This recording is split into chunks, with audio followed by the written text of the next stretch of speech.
I think people think, well, you got to be 1,000 people to do all this stuff. It's like, dude, we were doing multiple services when we were bumping 200. Yeah. I mean, we were at a church this past weekend, probably ran 150, 2 services. I thought it was good. That's right. I thought it helped them with engagement. I was even talking to a church a few months ago in a city that's nearby, and they're sitting there at like a little less than 200 people, but they were starting to bump that ceiling in the room that they're in. And so it's like, hey, do we build a new building? No, you just do another service. Yeah. When you have the attitude of, man, this is not it's not killing our people, it's giving them an opportunity. Yeah.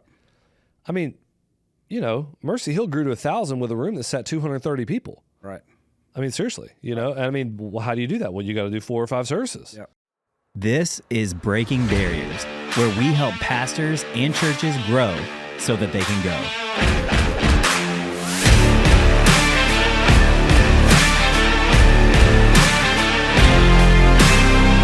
All right, hi, hey guys, welcome back to the Breaking Barriers podcast. Man, today we're going to be diving into, I think, a very important conversation, although it is sort of contentious. I think it's a little crazy it is contentious, but we're going to be talking about multiple services, and I hope today that we get a chance to make the case that if you want to grow to go, leveraging multiple services is a vital step in how we do that.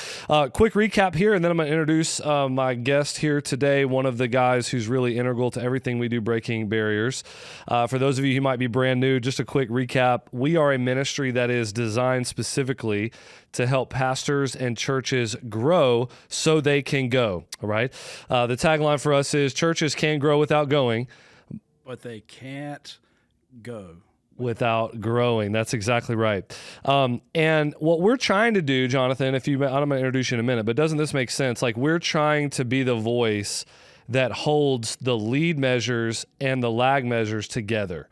Yeah, that's 100%. Right. Yeah, so it's inputs and outputs. And what we see so many times, I think, in our current climate of Christian growth and just kind of the world we live in, the world that our pastors are listening to us live in, is those things are divorced. And here's what people say. The front of stage conversation is all about lags or outputs. So that means, hey, let's talk about church planning. Let's talk about missions. That's the stuff that's celebrated. But yeah, let's talk about adoption. Let's talk about getting involved in your community. That's front of stage conversation. But we don't want to have the backstage conversation up front, which backstage is how all of it happens. There's something that leads to that, right? Lead measure, input. Right. And the leading is growth. I mean, I think for some people, we think, sending missionaries is celebrated, but talking about website views is icky. Yeah, you don't get one without the other. That's exactly right. So what we're saying is, hey, one of them leads to the other, and we want to celebrate both of those things, hold those things together.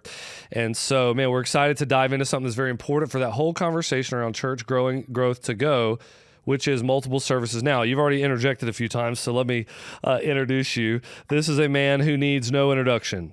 All right.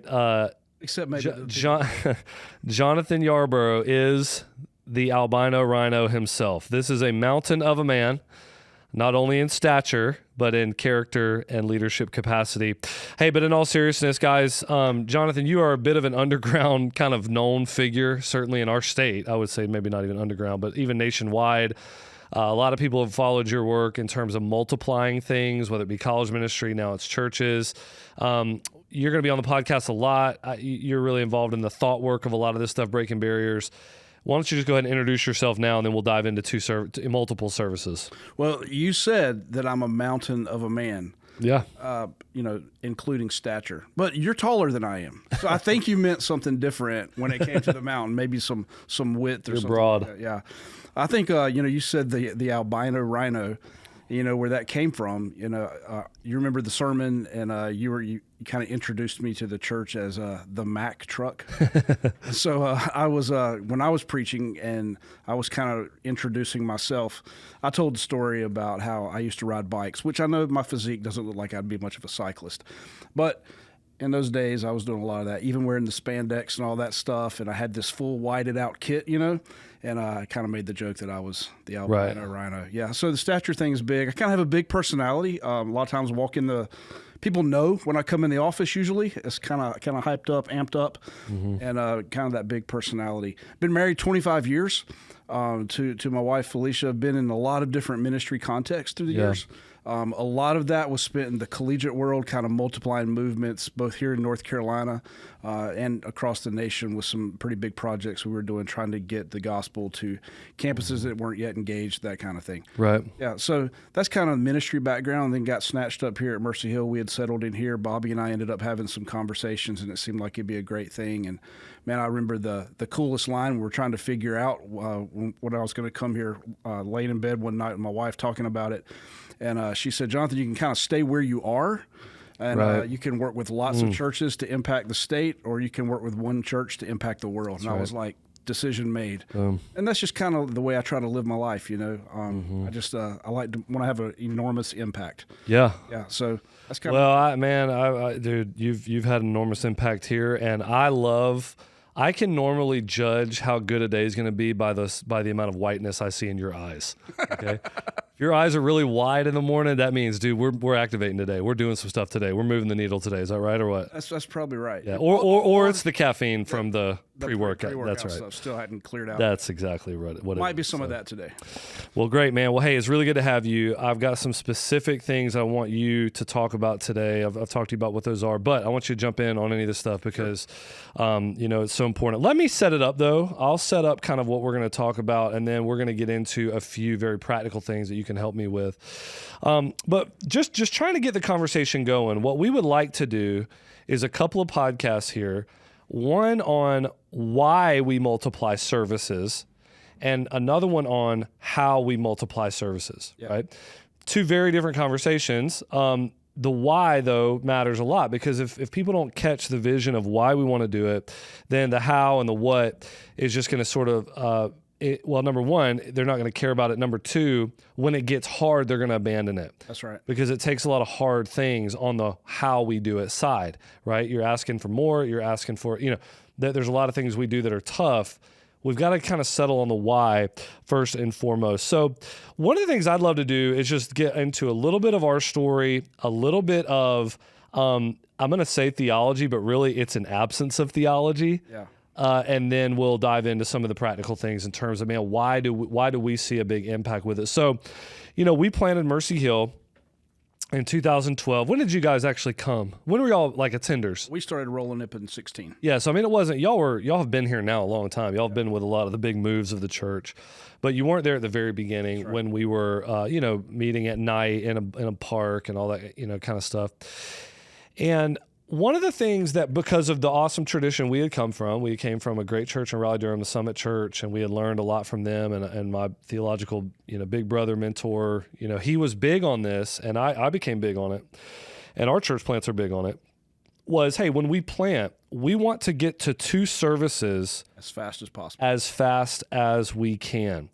And what's funny is there's a real stark contrast because we were like, man, no theological debate. We're going for 2 services as fast as we can. There's another camp that's like, man, I'm not totally sure with that.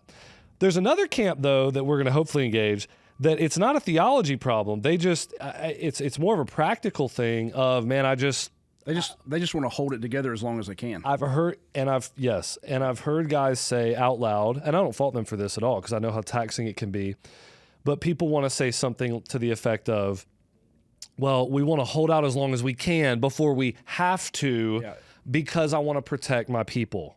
That's right. And they think that when you go to 2 services, the room isn't going to be as full when that happens. Feel like they're going to lose some of the energy in the room. Exactly. Yeah. You're losing some energy there. You don't want to be taxing to your folks. You don't want to have them be up there. So there's a lot of reasons, and we're going to get into all that. But for us, that was not an issue. It was like, hey, man, we're going to go as fast as we possibly can. Well, the fastest we could get there was we launched our service at night, and in the fall, in 2012, well, by Easter of 13, so that was 6 or 8 months later, we had a chance for the Easter season to go to 2 services because we knew that numbers were going to swell. So how many weeks was that? We did 3 weeks. 3 weeks. We did the week before, and we telegraphed it for weeks before that, but we did the week before Easter, week after Easter, then we went back to 1 because summer was coming. Yeah. Right. And so we went back to one to kind of weather the summer. First summers for church planners are brutal. It's just very hard no matter what context you're in. But God sustained us. We were continuing to grow. And by the fall, on our second birthday, God has done crazy things on our birthdays at different times. We could get into that. But on our first birthday, boom, we went to 2 services. So coming right out of the summer. Right out of the summer. And man, really just never looked back. Yep.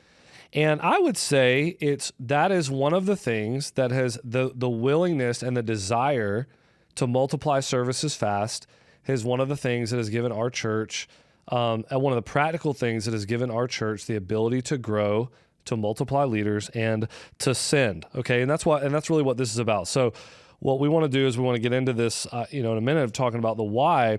Before we give positive reasons for why, let me go ahead and just try to take some of the air out of the balloon a little bit here because I know there's going to be what. All kinds of questions. Pushback or whatever. And I'm not, man, this is not a podcast to argue and try to convince anybody on a certain side of this. It's more like, this is really about, hey, I'm not theologically, I don't have like a theological problem with this. Okay, now let's talk about how we can leverage it, right? That's right. But for me, I think people might think, okay, so to multiply services, you probably have a theological reason that you do that. And that's actually not true.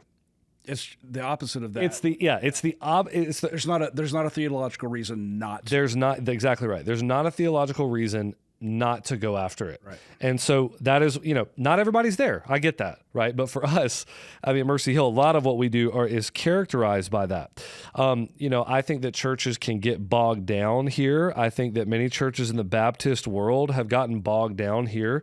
And the way they get bogged down, actually, I see this in conversations around church membership. I certainly see it in conversations around the way that we practice the ordinances. It ends up being framed as a theological distinctive or conviction or norm. Yeah. And actually, it's just a pragmatic issue. Man, it's funny. I was sitting there having a conversation with this guy one day. We were talking about this kind of stuff. And I'm talking about why we do some of the things that we do. And we were kind of couching all this and some biblical stuff and around theology. And he looks at me and he goes, man, you guys are just so pragmatic. Mm-hmm. And I took that as, man, that is awesome. Thank you. I said thank you to the guy. And it wasn't until later that I realized, I don't think he meant that. Right. I love that. Yeah. I love that. Yeah. I think people think, if you're pragmatic, you're not theological. Right. But it's like, no. Pragmatism is a different thing. Yeah. You can be high theology and high pragmatic. But anyway, so here's my 2 things I'll say about it, okay? Number 1, I think, this might rub people, okay? I think there are a lot of people that would put this in the theological camp until the theory becomes a practical problem for them. Right. If they never hit that problem, then they probably leave it in the theology camp their whole life, when in actuality, it's not a theology issue, it's a pragmatic issue. And the way you know that is the second they begin to bump up against something that we have experienced, which is, okay, now I'm at the point of literally turning people away. Right. Now we're telling people that are trying to come hear the gospel, go to a different church, or we don't have room for you. We're not prepared for you. A lot of people have theories around this stuff until they get to that moment. And in that moment, they're having to hold this tension of what's more important for me to hold on to, for me to hold on to this kind of theological issue that I may or may not be able to get from actual scripture. Mm-hmm. And then am I okay with turning people away so that they don't even get a chance to hear the gospel? Right. Well, I think what happens is, I think for a lot of guys, that's the moment that you realize it actually wasn't theological. That's right. Because and let me say this, for some, it is theological. Yeah. And what do they do in that moment? They turn people away. Yeah. And I can actually respect that a little bit. I would never do it, but if it truly is a theological distinctive for you, it is a issue of Scripture has told me thus. How could you do anything else? That's right. But the second when people are like confronted with it and they end up moving to 2 services anyway, this wasn't a theology thing because they would have held on to it. That's right. This is just a preference. Mm-hmm. They think it's better. They think, whatever, but it's not an actual theological problem, or they wouldn't have changed. Now, there are other people that kind of see this as a theological issue, And I think where they get that from, they get it from a lot of places, and you can read about this. But generally speaking, I think that some of these folks are trying to get at the concept in 1 Corinthians 10 and 11 about the idea of one bread, one loaf, one congregation. And man, that's like I said, I can really respect that as long as you carry it all the way to the end. Yeah. And what I see a lot of times is people that say this is a theological thing, but then you ask them 2 or 3 questions, they have not carried it all the way to the end. That's right. So for example, okay, this is a theological thing. We're going to have one service. Everybody's involved. Do you have a kids ministry? Oh, there's a problem. I mean, really, like, Right. Okay, wait, you got people, let's be honest, namely women, that aren't getting to sit in the they service. don't get to be in a service. Mm-hmm. They don't get to take communion. They don't get to be served communion by their husband. Now look, They're always serving. either that, or even if they just missed it that one time. Mm-hmm. If anybody's back there with the kids ministry, then come on, man, this one loaf thing is not theological. Now there are churches that we don't do kids ministry. The kids are in the service. Right, because we do the one loaf. Got it. Yeah, that's taking it all the way to the end. It's all the way to the end. I mean, kind of, because they probably still have shut-in ministry. Uh-oh. So it's like, man, kind of. And the other thing about the one loaf thing is, like, what I don't quite understand about that too is on any given weekend, most churches are only sitting at 1 to 2/3 capacity of who actually is a member of their church. So it's like we only take, they'll say, well, the early church would wait on people to all get there. Well, what about the person that's at their kids baseball tournament that weekend? You still take communion anyway. So I think, some people, it's a theological thing, and I'm like, that really is fine. If you take it all the way to the end, I can go with you there. I mean, I don't do that, but I can go with you. But I want to talk now to that other group that maybe even some of them just woke up to the fact that this is actually pragmatic. Yeah. It's not a theology thing. It's a preference. It's a preference. It's a practical thing. And for them, because I'm not trying to convince the other group, man, you're doing your theology thing and you're taking it to the extreme, man, go for it, to the glory of God. But that other group, I think we can give you guys a few very practical reasons. Remember, next podcast is about how. Yeah, this one's why. So, Jonathan, talk to us now. One of the reasons why we try to multiply services fast is there's a dirty word in a lot of church, not for us, momentum. Yeah. I don't really know why that's such a dirty word. But, we got a lot of this stuff from Ryan Britt down at Church of 1122. And he drew a triangle up on this whiteboard for us, and he started talking about movement, and he started talking about what goes into creating movement. And so, part of that is vision. So, being able to know where you're going, having a picture of the future. And then another part of that is systems. That's the how of how you get there. How do you sustain the movement? But then this other part is momentum. And here's the kicker for that. Momentum is 100% something that you can fabricate. You can create momentum. A lot of people think momentum is just something that, like, God breathes on it and that's when it happened. Movement is when all these things are happening and then God breathes on it. But momentum is 100% something that you can fabricate. You can create that. And what we have found is that by multiplying services, that is one way. It's not the only way, but it is one way that you can generate some of that momentum. Yeah, I mean, you use the word fabricate or create. I think people are going to get very uptight about that. So I'm not going to use that word. I'm going to use the word manufacture. Okay. I mean, it's the same, it's another sticky word, like it's another sticking point, right? Yeah. Because I think what people think is when they think momentum, they naturally think about something only the Spirit can do. And I think when we're talking about momentum, we're talking about it more in a prepare the jars for what the Spirit is going to do. Right? So like part of building momentum is branding a sermon series, for example. I could preach through the book of Jonah, or I can have graphics around it and say, Jonah and the Great City is launching in 3 weeks, invite your friends, whatever. It's, we're doing the same thing, but we're doing it in a way that we feel like brings excitement. Or taking the book of Revelation and taking like 4 years to do it because you're breaking it down into segments where it's not, line by line all the way through the book. Yeah, so my thing with, I know we've raised eyebrows with the way we talk about momentum, but this is one of those situations where every church listening to this, I don't care how bad they hate the word pragmatism, they are doing this. That's right. There's a reason why they announced their Vacation Bible School 5 weeks ahead of time. They are manufacturing momentum. Hey, that's not in the Bible. I know, exactly, right?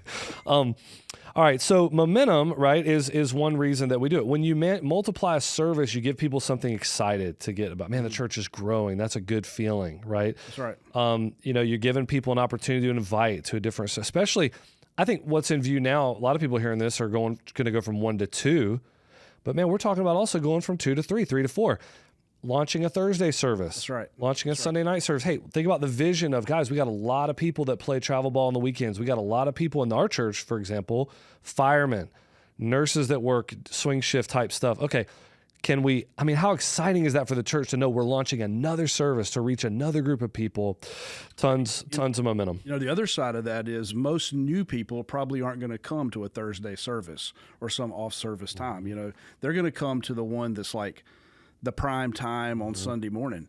And so when you're multiplying those services, one of the things you're able to do is ask people to move.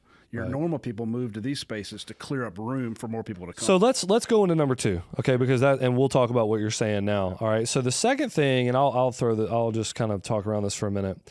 The second thing I think that is a big reason why people should really consider moving to 2 services. Again, I've heard people say, man, we want to wait as long as we can until we have to do that. Other churches say we can't wait until we get to do that. Right. What's the difference? Like, why is one saying this and another saying that? I think one of the reasons is because when you're focused on the multiplication of services, you have realized this gives everyone a chance to participate, right? Yeah. That 2 services means there's nobody that doesn't get to sit when we take communion with their family, with their husband, because they're back in the kids' room. Yeah. Everybody gets an opportunity. Everybody. Man, we get a chance to all do this together in the service, but we literally all get a chance to do it together as a body over the course of the weekend, whether it's 2 services, 3 services, whatever it is, right? And so I think that's just really important. Let me give you a story. I remember, and this is not to throw shade at anybody that is doing one service, okay? It maybe is to throw a little bit of fire underneath people that are saying, well, we don't want to multiply services. We could. God's even brought us the growth, but we don't want to do it. I remember, I would challenge a pastor. I would just say, okay, well, you be the one to go administer communion to everybody who didn't get to sit in the room. You do that for a couple of weeks, right? I remember that when we planted Mercy Hill, we were in one service for a year. I just mentioned that. And a lot of times we would do communion in the service, and it would be after the service, and, we'd be walking. I mean, I'd have the elements, and I'd go down to the kids' space where people were, and their kids are running around and going nuts, and it's a terrible environment for this, and we're trying to give them the elements, and it's just, man, it was chaotic. And you're always going to miss somebody. Yeah, it didn't feel like we were caring for them. Yeah. And I just thought, man, these people needed to be in the room. Another one. They needed to be in the room when the church baptized 4 or 5 people. Yeah. Or got to see. I mean, we try to do that at Mercy Hill. We never try to have services. No, this doesn't always work out. We always want to have services where there are baptisms, and we try to spread them out. Well, why do we do that? Because we want to hit everybody. Everybody gets an opportunity. Everybody gets a chance to participate. I think about kids' discipleship as well, like getting a chance to participate. Our kids, when you're thinking about K through 5, they don't have a small group that meets during the week. Their small group is on the weekend. Yep. So you got a 3rd, 4th, or 5th grader, and I know there's 3 or 4 or 5 weekends a year where they can't sit in because of the nature of the sermon, but generally, this gives them an opportunity to worship and go to kids ministry and do their group all in the same shot. If we're doing the serve 1, attend 1, we have 2 different slots. So for me, I think it's participating and letting everybody participate is a huge win. It's also, and I want you to speak to this, Jonathan, participating in the mission of moving where you sit. Yeah. That's so you give people this grand missional opportunity when you multiply services. Talk to us about that. Yeah, so I think when you're thinking about the multiplying of services and giving people an opportunity to participate in the mission, you're always trying to get people to take steps that where they are participating in the mission, And so when you give somebody an opportunity to move to a different service to make room for somebody else to come and sit in their seat, then you're participating in the mission. Now, sometimes people, when we say stuff like, hey, can you move for the sake of the mission? Some people get upset. That's not missions. That's not going to the nations or something like that. But how do people that end up going to the nations Exactly right. end up getting in that space to begin with? It's a whole lot of yeses along that journey that get them to that place.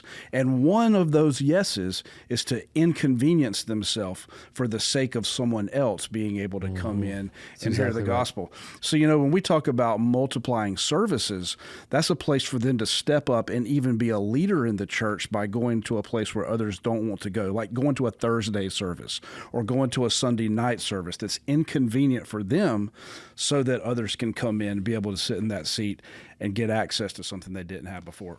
Yeah, I mean, it's funny because, you might hear people say, well, the church is creating consumers and we want to create disciples. But then it's like, well, we don't want to give them opportunities to deny themselves and stretch themselves by doing multiple services. That's right.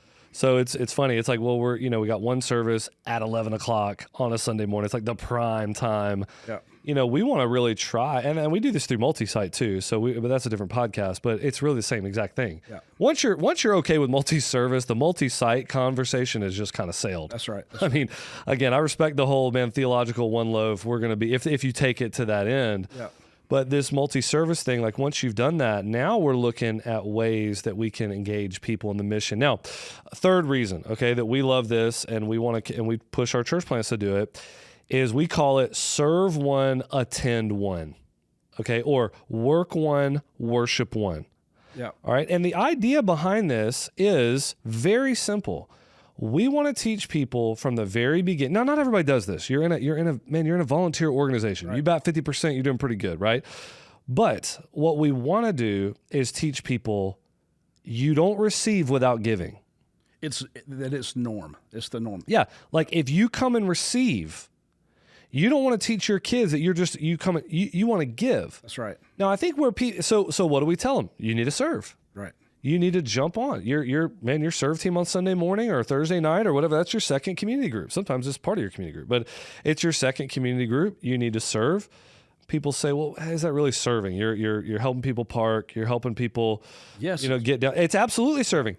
It's a starting line, not a finish line. Right. And we need to make sure we say that. Right. We're not at all saying, hey, just, the totality of the gifting that God has given you is summed up in helping seat people. Right. But it is a starting place to learn 2 times the impact comes from 2 services. Yep. One, I'm giving, creating an environment. The other, I'm receiving from that environment. We have seen a lot of fruit from this where people come in. It's part of that consumer thing. Man, I'm just here. And then they really get pushed on serving and being part of the church and their kids. Not everybody does it. I wish everybody did. I think they get 2 times the impact. Yeah.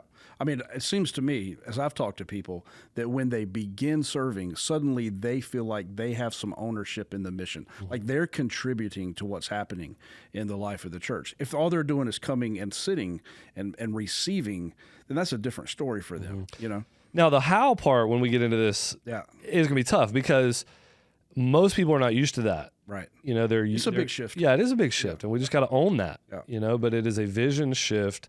It's got to be made from the very top of what are we asking people to do on the weekend. Even when we talk to other churches that have tried to kind of just really quickly shift into this, man, there's some pushback, right? And there's some complications. It's going to have to drip, yeah. And there's going to have to be a lot of grace and one of the things we try to do is to serve one, attend one. Life happens to people, and they fall out of practice with that. Do we have a culture of shame around re-engaging them, or do we have a culture of, hey man, life happens? That's right. I had a kid. You think my wife, we didn't serve for 6 months. Like, it's okay, but let's jump back in now, Going through something hard, there's going to be a season where you have to step out. Exactly. And we got to be gracious toward that. All right, so another reason that we get into here, this is your heartbeat thing for you, is when you have more services, you need more leaders. Yeah. And man, that creates all kinds of stress on the organization. Mm-hmm. Everybody starts to feel that. So when you go from one service to 2 services, especially when you go from 2 services to 3 services, then all of a sudden you're losing some of the feel of the room because it doesn't have as many people in there, but also the serve teams that you've already created. Well, now you're taking half of them and going somewhere else. And so it creates all of this, some people would say challenges, like big holes that are there, or you can see it as opportunities. Right. But everybody's starting to feel that stress of, oh gosh, now we got to fill all of these holes. What are we going to do in this moment? It's good for organizations to have that kind of stress regularly applied to the organization. When that happens, it opens up that void and more people get to come in. So churches grow by actually intentionally creating that kind of organizational stress. You know, they're sitting there and they're like, they don't need me right now. They're looking at like a seating team, something like that, and they're going, clearly there's enough people in this room, they don't need me. And then now all of a sudden a new service is launched and they're looking at where there were like 10 people on this seating team and now they're on 3, and I see this family of 5 coming in here and they're having trouble finding a place and there's nobody there. They get eyes on that and they can see that there is a need for them to be able to step into. So there's always, you know, this kind of rhythm of we launch a new service, it creates this big gap, and then we're asking people to step into that space. But it has to be the stress comes first, and then people feel the void. Yeah, and it really it's a starting place for leadership development too for us. Like, you know, for example, we have a ministry cohort. Right? The ministry cohort's a very high top funnel type thing, man. There's how many guys are in it? 30 guys. The vision for every one of them is maybe be an elder candidate, maybe come on our staff, maybe go plant a church overseas, or be an actual church planner. Right. I mean, now this is years from now. This is not like, I mean, this is sitting tomorrow. Yeah, this is way upstream. Yep. But you know what? One of the things I was noticing when I came and taught that the other day, every single one of these guys, they're all serving. That's right. I mean, that's one of the things to get in that. Right. We're looking at those people saying, hey, are you already leading in some kind of place? But the thing is, there's not a lot of, there wouldn't be a ton of other guys we'd want to come into that would fail that test. That's right. Because part of the reason why we are there at the place of us wanting to kind of put them into something like that is because of the, you know, we say at Mercy Hill, you get in the stream, you'll move in the current. That's right. You know, people say, what are you doing for discipleship? Man, it's very clear. Like, jump into what we do. Gather, group, give, go. In the gathering is serving. Yeah. And that there is an assumption there of, that's really hard to do without 2 services. Yeah, a lot of people see that ministry cohort that you're talking about as like the most upstream thing that we're doing with leadership development. But the fact is, it's not. I mean, the reality is they're already doing all the other things. They're already serving. They're already leading serve teams, that kind of stuff. That's what gets them to that place. So let's camp on this for just a minute. I mean, when I think of like what type of leadership things are needed, you know, like what, and you're part of the exec team, you guys go through an L10 sheet, or L10 meeting. So y'all are grading our campuses every week, right? On like what, 10 different.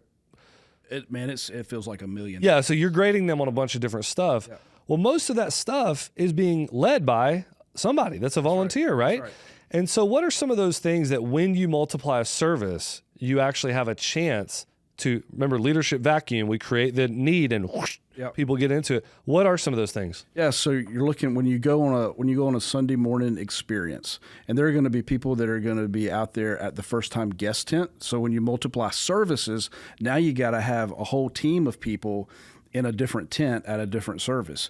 All the people that are standing at doors welcoming them, now you got to have a whole new crew of those people. The people that are handling all the parking. If you've ever pulled up into a new church and you had no idea where to park, can you imagine what that's like when there are no people there with vests on pointing you where to go? There's no one setting out signage to letting you know where that is, where you're supposed to go. When you walk into a room that's kind of like half dark and it seems like the room is full and you're trying to find a seat and you don't know where to go, man, you got to have the seaters that are there to help you find that space, that are there with a smile on their face, ready to help you.